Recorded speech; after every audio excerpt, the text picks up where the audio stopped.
Journalist TV news కి స్వాగతం. మనుషుల్లో మానవత్వం రోజురోజుకు అంతరించిపోతుంది. మానవత్వం కలిగిన మనుషులు సైతం అమానవీయ సంఘటన జరిగినప్పుడు కూడా స్పందించకుండా మౌనం దాల్చడం నవ సమాజంలో నేడు పరిపాటిగా మారింది. క్రీస్తు రెండో రాకడలో మరోసారి పరలోకం నుండి భూలోకానికి వచ్చి తనను నమ్ముకున్న మృతులను సమాధుల నుండి లేపి తనతో పాటు తీసుకెళ్తాడని క్రైస్తవుల ప్రగాఢ విశ్వాసం. అటువంటి విశ్వాసాన్ని సైతం కొందరు స్వార్థపరులు తమ లాభం, తమ సంస్థల స్వలాభం కోసం తాకట్టు పెట్టి మరణించిన వారి కుటుంబ సభ్యులతో పాటు ఆత్మలను సైతం క్షోభకు గురి చేస్తున్నారు. అటువంటి అమానవీయ సంఘటన పాల్వంచలో చోటు చేసుకోగా అది కాస్త సోషల్ మీడియాలో హల్చల్ అవడంతో సోకాల్ మానవతావాదులు సందిగ్ధంలో పడిపోయారు. నేటి సభ్య సమాజం తప్పనిసరిగా ఆలోచించాల్సిన అటువంటి సంఘటనపై జర్నలిస్ట్ టీవీ ప్రత్యేక కథనం. భద్రాద్రి కొత్తగూడెం జిల్లా పాల్వంచ పట్టణంలోని శ్రీనగర్ కాలనీలో నివాసం ఉంటున్న గార్లపాటి కుమార్ స్థానికంగా ఓ సర్వీసింగ్ సెంటర్లో పనిచేస్తున్నాడు. ఈ మధ్య కాలంతో అనారోగ్యంతో బాధపడుతూ మృతి చెందాడు. దీంతో కుటుంబ సభ్యులు అతని అంత్యక్రియల కోసం ఏర్పాట్లు చేశారు. ఈ క్రమంలోనే వారు పాల్వంచలోని శ్రీనివాస కాలనీ మూల మలుపులో ఉన్న క్రైస్తవుల శ్మశాన వాటికలో మృతదేహాన్ని భద్రపరచడానికి గొయ్యి తవ్వుతుండగా సదరు చర్చికి సంబంధించిన కమిటీ సభ్యులు వచ్చి కుమార్ కుటుంబ సభ్యులతో వాగ్వివాదానికి దిగారు.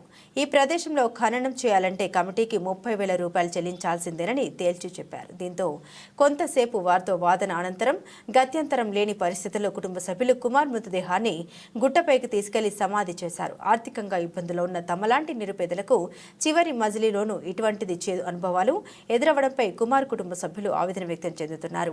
గత నెలలో బండి రాము వాళ్ళ కుటుంబ సభ్యులు మృతి చెందితే 18,000 రూపాయలు చెల్లించి దహన సంస్కారాలు నిర్వహించామని తెలిపారు. కాగా అసలు ఆ స్థలం ఫారెస్ట్ భూమి అని అందులో సమాధి చేయడానికి డబ్బులు అడగడం ఏమిటని స్థానిక కాలనీ వాసులు ప్రశ్నిస్తున్నారు. ఈ ఘటనపై కుటుంబ సభ్యులు స్థానిక తహసీల్దార్కు, మున్సిపల్ కమిషనర్కు ఫిర్యాదు చేశారు. ఇటువంటి ఘటన పునరావృతం కాకుండా జిల్లా ఉన్నతాధికారులు కఠిన చర్యలు తీసుకోవాల్సిన ఆవశ్యకత ఎంతైనా ఉందన్నారు.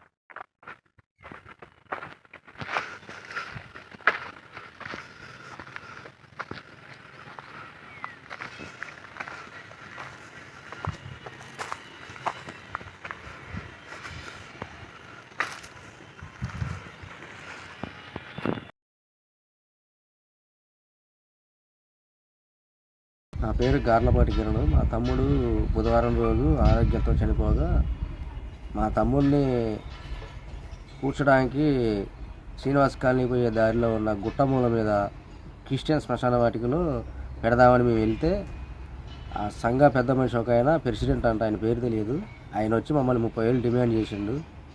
ఒక 5,000 డబ్బులు ఇస్తా ఉన్నాం అప్పటికి. అయినా ఆయన ఒప్పుకోలేదు. 30,000 డబ్బులు ఇవ్వాల్సిందే అన్నాడు.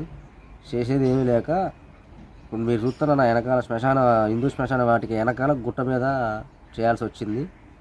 మేము దీని మీద పోలీస్ స్టేషన్లో కంప్లైంట్ ఇచ్చినాం. కలెక్టర్ దగ్గరికి వెళ్తారు. కలెక్టర్ గారికి కూడా రిప్రజెంటేషన్ ఇవ్వాల్సి వస్తుంది. మా కుటుంబ సభ్యులు కూడా మా గార్లపాటి వెంకటేశ్వర్లు, గార్లపాటి రాములమ్మ, కిన్నెర లక్ష్మణు, మా అన్న పెద్దమ్మ కొడుకు, ఆయన కూడా మా ఆల్రెడీ అంతకుముందు అక్కడ దహనం చేసినాం. అయినా కూడా వాళ్ళు మమ్మల్ని చేయొద్దని చెప్పి మమ్మల్ని అక్కడి నుంచి ఎలగొట్టేసరికి గత్యంతరం లేక తెలంగాణ నగర్ దగ్గర ఉన్న హిందూ శ్మశాన వాటి వెనకాల గుట్ట మీద దహన సంస్కారాలు చేయాల్సి వచ్చింది. ఎట్లా అడుగుతారు డబ్బులు?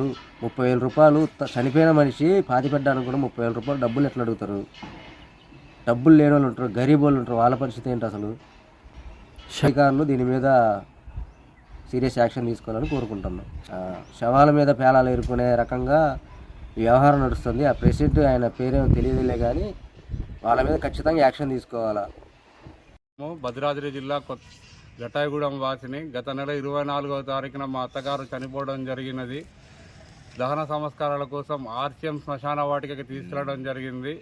అక్కడ వారు డబ్బులు చెల్లించిన తర్వాతనే దహన సంస్కారాలు చేయమని కోరడం జరిగింది. అట్టికి గాను నేను 18,000 రూపాయలు దహన సంస్కారాల ఖర్చుల కింద ఆర్సీఎం వారికి చెల్లించి దహన సంస్కారాలు చేశాము.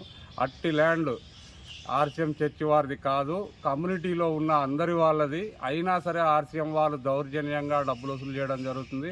దీనిపై ఫారెస్ట్ అధికారులు, మున్సిపల్ అధికారులు స్పందించవలసిందిగా కోరడం జరుగుతుంది.